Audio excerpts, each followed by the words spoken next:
Um, yeah, obviously a exciting time of year. Big Ten tournament is always special. I think it's one of the great sporting events. Excited to be moving forward. I thought we ended the season on a really positive note. Obviously, a 13-1 run to end the game. I thought it was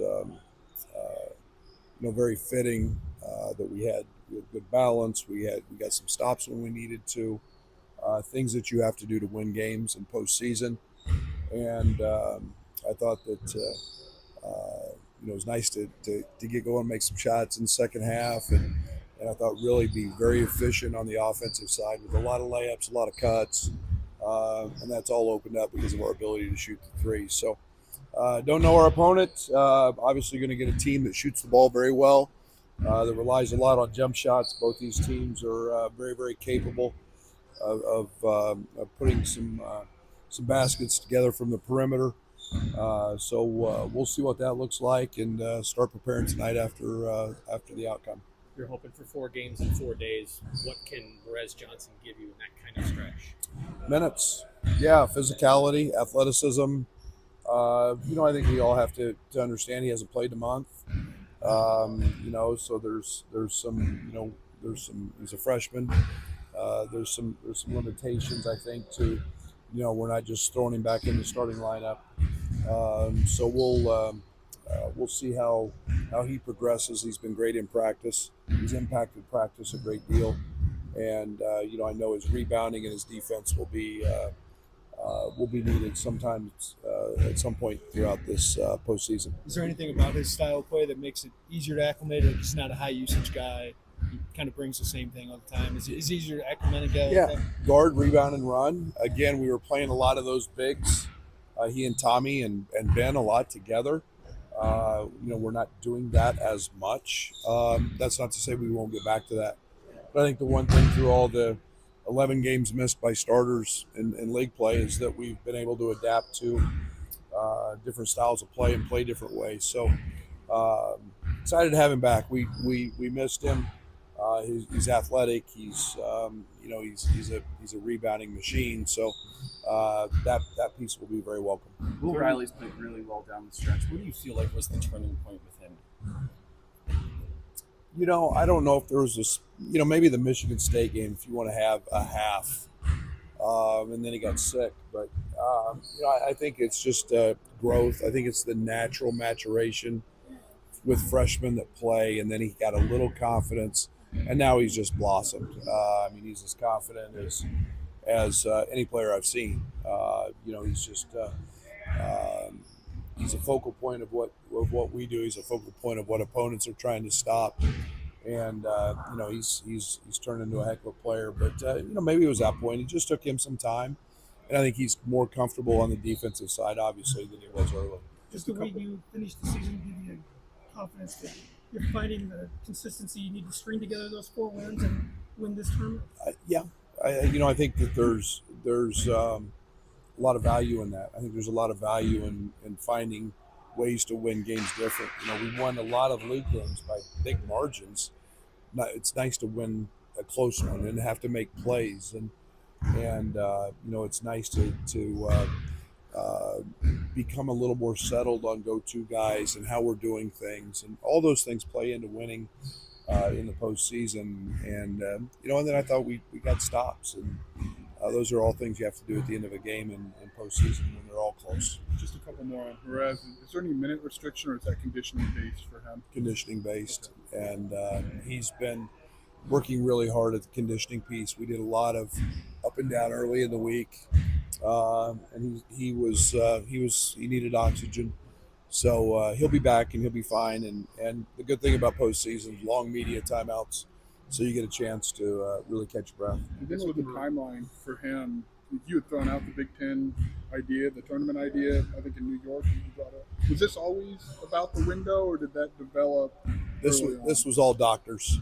This was all doctors. This doesn't have anything to do with me throwing a timeline out. This is what they told us. This is how long it needed. They told us when the scan would be. So this was all medical. I guess with Morez back in practice one, did you have everybody? And then two, when's the last time you had everybody? I know we had everybody a game or the practice before Indiana. I'm not sure we had any, maybe much more than that. The West Coast swing. Yeah, I got to look. I don't. It's been a long time, and it's just been incredible because the energy's good. It's not where we're sick and have guys, but they feel terrible. It's back that we've got just great energy again, and we've got a lot of bodies. So, yeah, that brings a smile to my face. I'd have to look. Somebody told me, maybe Indiana. I know it was right after the West Coast swing and that everything kind of went kapoof. I have to look at that. It's been a long time. I mean, to have that whole group and just the idea of what that group could be that you just didn't see for months. Like, what have it now in March? What difference does that make? Yeah, I think it's huge. I think you want to be playing your best, and we want to have all your options this time of year. I think we had 11 games with starters out in league play, so over half our games we played without our whole group.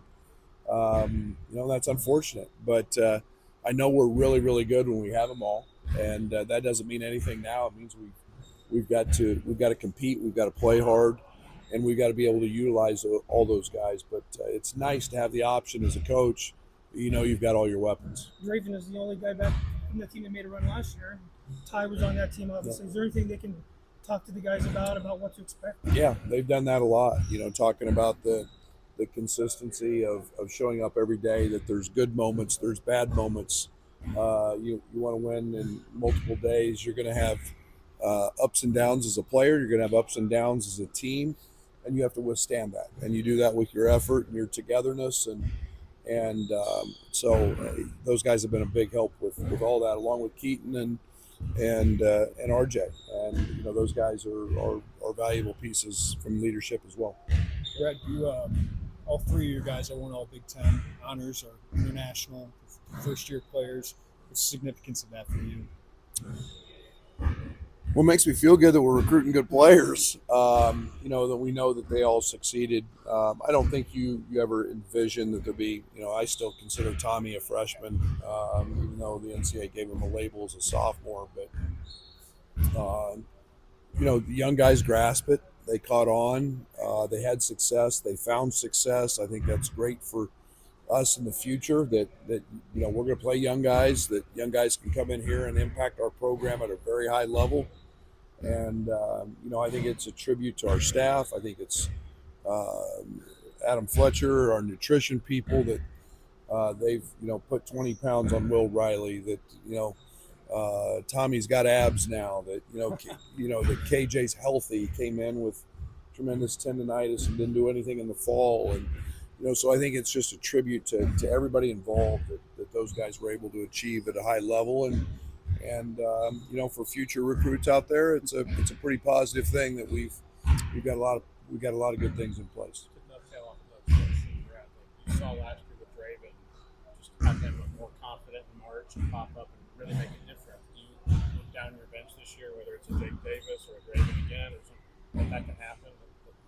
Yeah, I'm probably a little more confident this year than I was last year, just from the standpoint these guys have played. Right. Last year we were in a pretty good rut, in terms of these guys were playing. We didn't have to go as deep into our bench. These guys have all had to contribute. These guys have all started at different times. I think we had a stretch of maybe 7 games. We had 7 different starting lineups. So I feel really confident knowing that there's productivity, and there's guys that have been there in the moments and had success. So yeah, a lot of confidence there.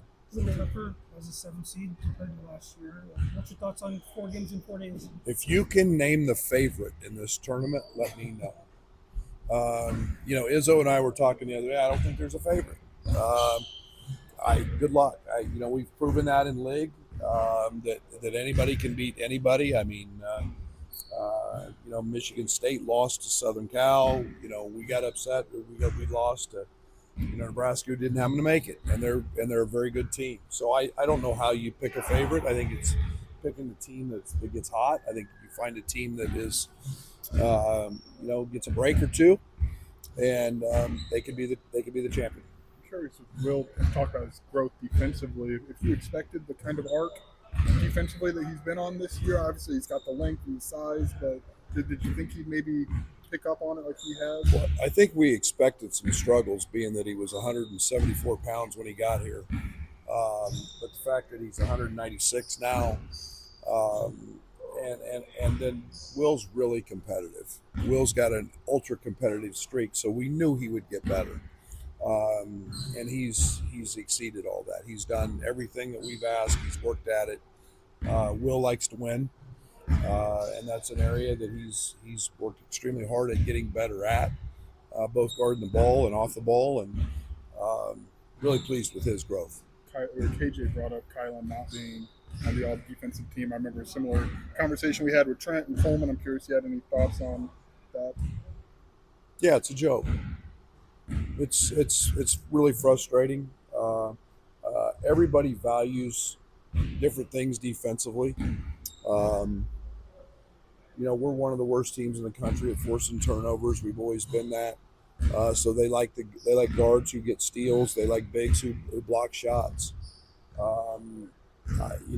We like guys who can guard multiple positions, and just make somebody's life miserable. So everybody's value of what a good defender is different. I wouldn't trade him for anybody in the country. Guarding the basketball, and I don't care what size. And you can ask Cooper Flagg to Mark Sears, both All-Americans, and he's done yeoman's work night in and night out for us. So, and in my book, he's the best defender in college basketball on the basketball, and yeah, it's frustrating.